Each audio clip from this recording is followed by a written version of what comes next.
Welcome to our channel. ఎందుకో అండి ఇవాళ క్లైమేట్ చాలా వేడిగా అనిపించింది. అప్పుడే సమ్మర్ వచ్చేసిందా అన్న ఫీలింగ్ కలిగింది నాకైతే. సో ఏదైనా ఐస్ క్రీమ్తో ఏదైనా రెసిపీ చేద్దామా అనుకున్నాను. నేను మ్యాక్సిమం సమ్మర్లో ఇలా fruit salad with ice cream చేస్తూ ఉంటానండి. సో ఇవాళ చేద్దాము అనిపించి చేస్తున్నాను. ముందుగా నేను కస్టర్డ్ చేసుకుంటున్నానండి. అందుకోసం స్టవ్ మీద ప్యాన్ పెట్టుకొని పాలు యాడ్ చేసుకుంటున్నాను. మిల్క్ని బాగా మరిగించుకోవాలి. అందులో చక్కెర యాడ్ చేసుకుంటున్నానండి.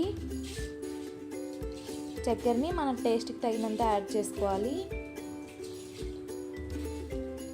చక్కెర వేసి బాగా పొంగు వచ్చేదాకా పాలని మరిగించుకోవాలి.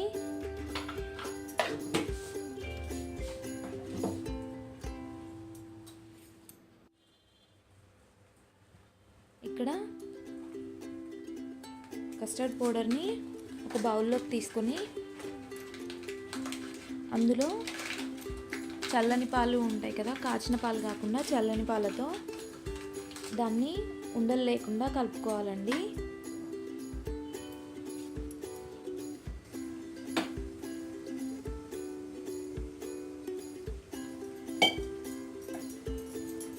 పాలు లేకపోతే వాటర్తో అయినా కలుపుకోవచ్చు, బట్ ఉండలు లేకుండా మాత్రం కలుపుకోవాలి.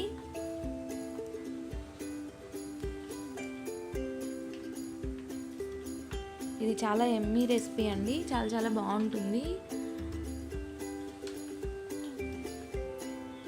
ఇది బయట మనం హోటల్స్లో తినేదానికన్నా మన ఇంట్లో మనం ప్రిపేర్ చేసుకుంటే చాలా హెల్దీ అండ్ చాలా టేస్టీ కూడా.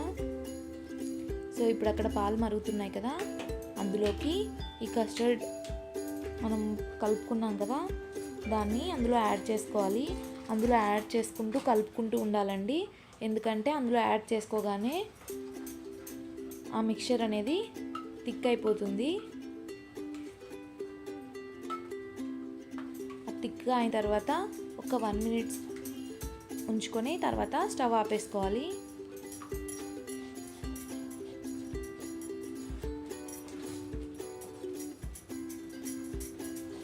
అంతే అండి.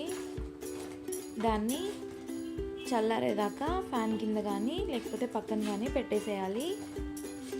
దీన్ని చల్లారబెట్టుకోవాలి.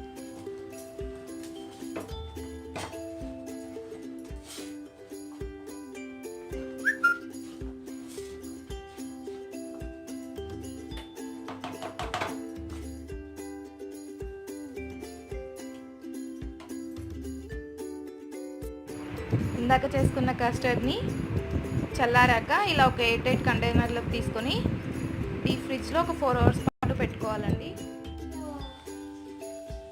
ఏం రైమ్ చెప్తావు ఈరోజు? అయ్యా చెప్పు. చిన్న చిక్కుడు గింజ భూమిలోన నాటితే తట్టి తట్టి వానొస్తే పైకి లేస్తుంది. కాయలన్న కాస్తుంది. కాయల కింద మనకెంతో అదే గేమ్.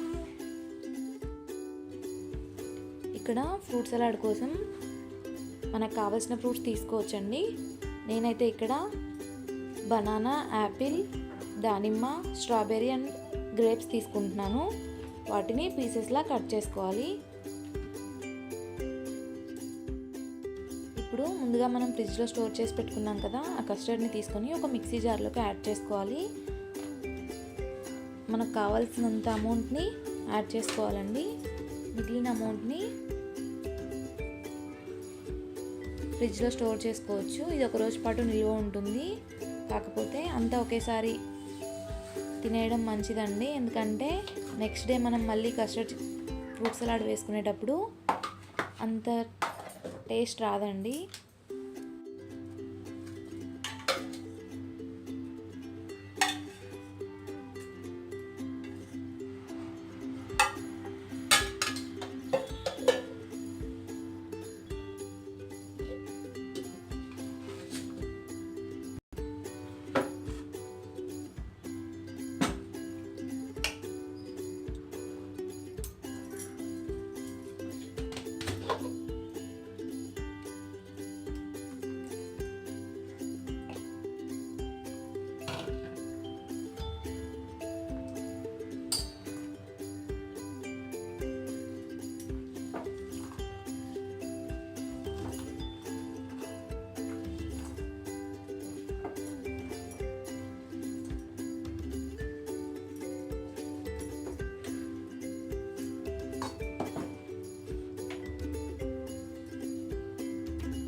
ఇప్పుడు ముందుగా ప్రిపేర్ చేసి పెట్టుకున్న కస్టర్డ్ని బౌల్స్లోకి తీసుకొని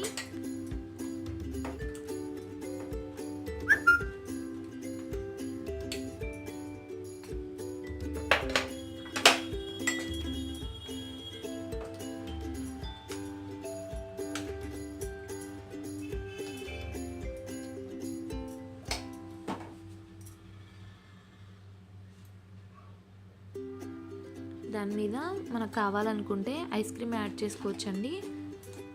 చెప్పాను కదా నాకు ఎందుకో ఇవాళ సమ్మర్ ఫీలింగ్ వచ్చిందని, అందుకే నేను ఐస్ క్రీమ్ తెచ్చుకున్నాను. ఆ ఫ్రూట్ కస్టర్డ్ పైన ఐస్ క్రీమ్ పెట్టుకొని దానిపైన డ్రై ఫ్రూట్స్ యాడ్ చేసుకోవాలండి.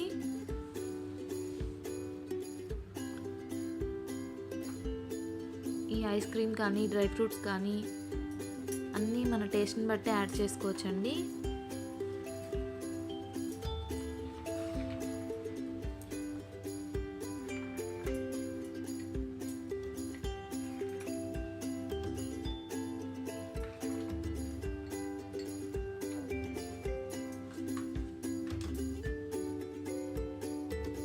ఇక్కడ టూటీ ఫ్రూటీ కూడా యాడ్ చేసుకుంటున్నాను. చిన్నపిల్లలకి టూటీ ఫ్రూటీ అంటే చాలా ఇష్టం కదా, మా బాబుకి కూడా చాలా ఇష్టం అండి టూటీ ఫ్రూటీ అంటే.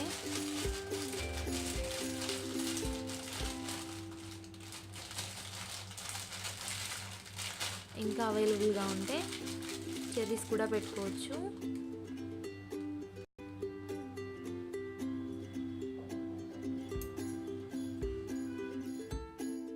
అంతే అండి, ఫైనల్గా hotel style fruit salad with ice cream ready అయిపోయింది. ఇది బాగుందా? నచ్చిందా? నచ్చింది. ఎంత నచ్చింది? చాలా నచ్చింది. చాలా నచ్చింది. నచ్చిందా? ఇక్కడ నేను క్యారెట్ రైస్ ప్రిపేర్ చేసుకుంటున్నానండి. ఇది లంచ్ బాక్స్కి ఈజీగా 5-10 మినిట్స్లో అయిపోతుంది. సో అందుకోసం నేను ఒక క్యారెట్ తీసుకుంటున్నాను. దీన్ని పీల్ చేసుకొని గ్రేట్ చేసుకుంటాను. సో క్యారెట్ని ఇలా తురుముకోవాలండి. మన నెక్స్ట్ ప్రొసీజర్ చూద్దాం.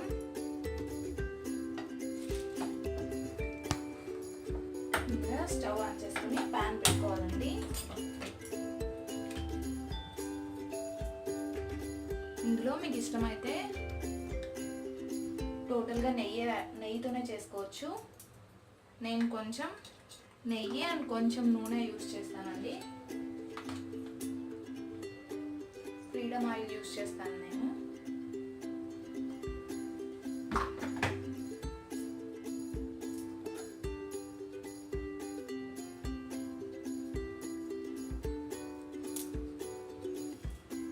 ఆయిల్ హీట్ అయ్యాక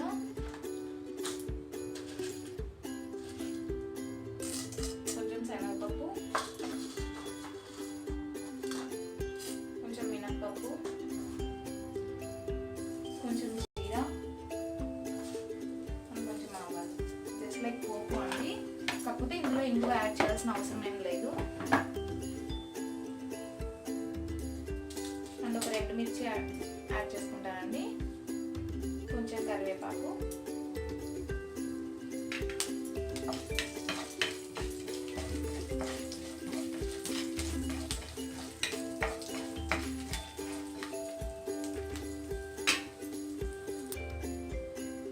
ఇక్కడ నేను పల్లీలు యాడ్ చేసుకుంటానండి.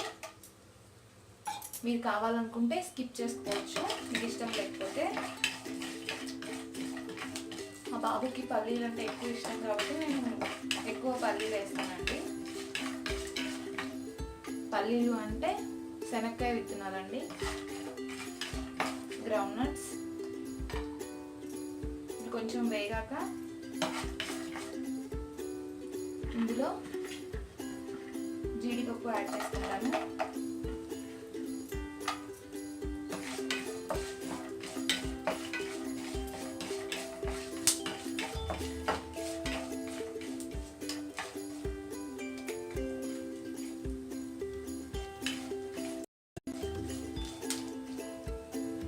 మీకు కావాలనుకుంటే ఈ పాయింట్ ఆఫ్ టైంలో గ్రీన్ చిల్లీ యాడ్ చేసుకోవచ్చండి, పచ్చిమిరపకాయలు.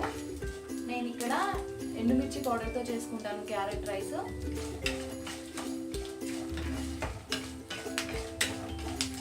ఇది ఆల్మోస్ట్ అలా అందరికీ తెలిసే ఉంటుంది, ఎవరికైనా యూజ్ అవుతుందేమో అని నేను షేర్ చేస్తున్నాను.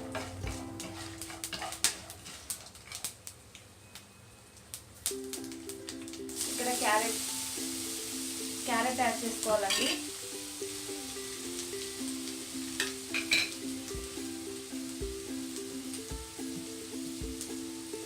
మనం ముందుగా తురిమి పెట్టుకున్నాం కదా, ఆ క్యారెట్ని ఇప్పుడు యాడ్ చేసుకోవాలి.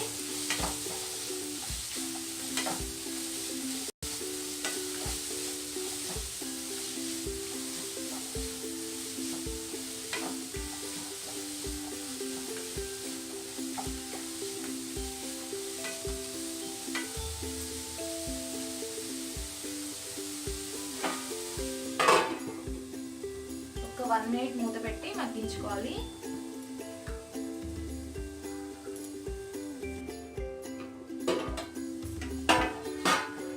ఇప్పుడు ఇందులో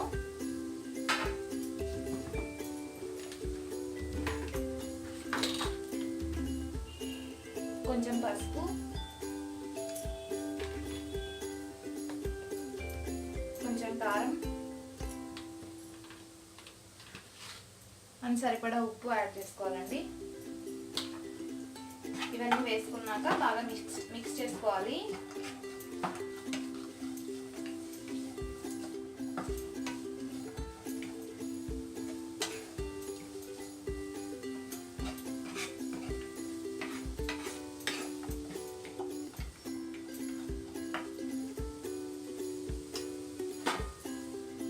మూత పెట్టి ఒక 5 నిమిషాల పాటు మగ్గించుకోవాలండి.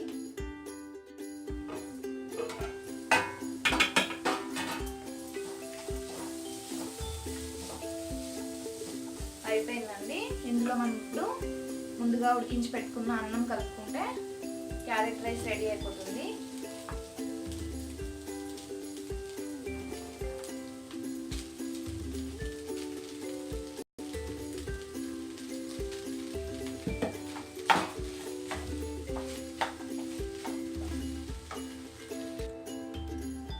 అంతే అండి. ఇలా కలుపుకున్న తర్వాత 1 నిమిషం పాటు స్టవ్ సిమ్లో ఉంచుకుని తర్వాత స్టవ్ ఆపేసుకుంటే క్యారెట్ రైస్ రెడీ అయిపోతుంది.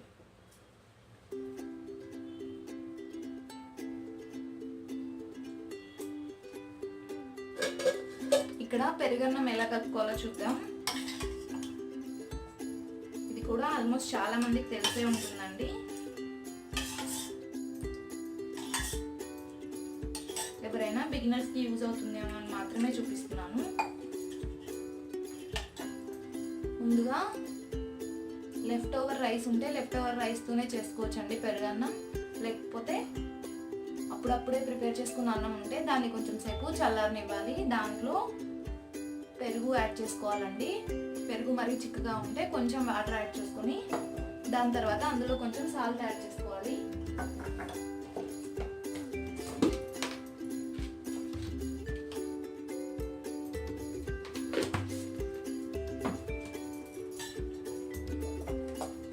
దీన్ని మెత్తగా కలుపుకోవాలండి.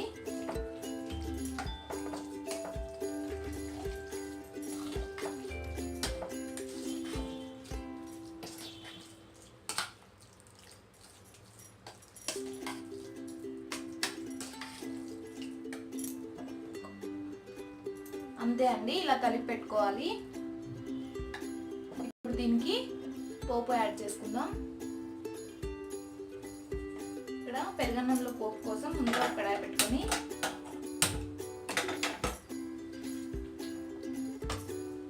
ఇందులోకి కొంచెం ఆయిల్ యాడ్ చేసుకోవాలండి.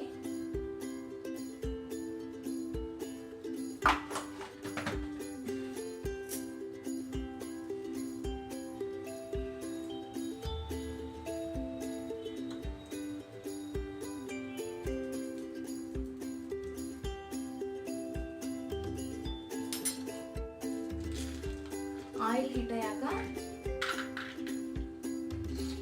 ముందుగా పల్లీలు వేయించుకోవాలండి.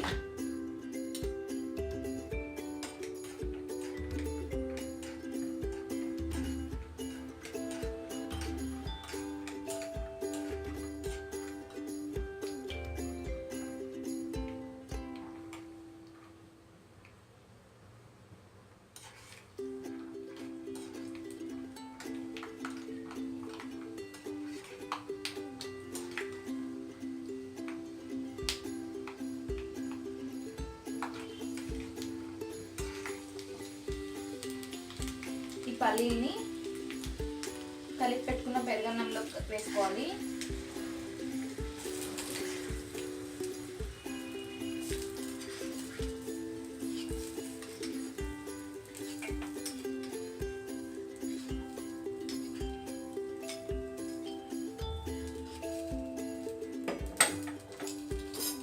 ఇప్పుడు ఇందులోకి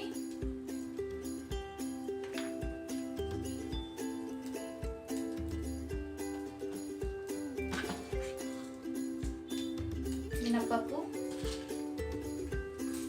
శనగపప్పు, జీలకర్ర అండ్ ఆవాలు అండి, కొంచెం కరివేపాకు, కొంచెం పచ్చిమిర్చి.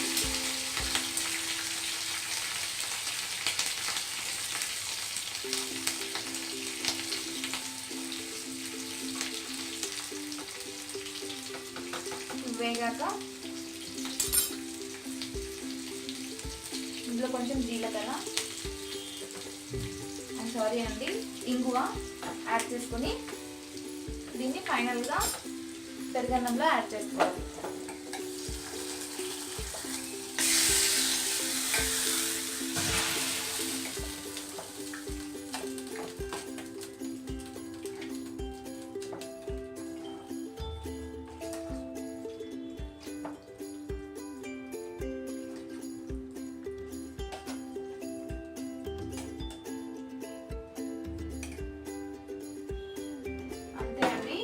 Easy lunch carrot rice and పెరుగన్నం రెండు త్వరగా అయిపోతాయండి. ముందుగా మనం రైస్ చేసి పెట్టుకున్నట్లయితే రెండింటిని విత్ ఇన్ 10 minutes మనం కంప్లీట్ చేసుకోవచ్చు.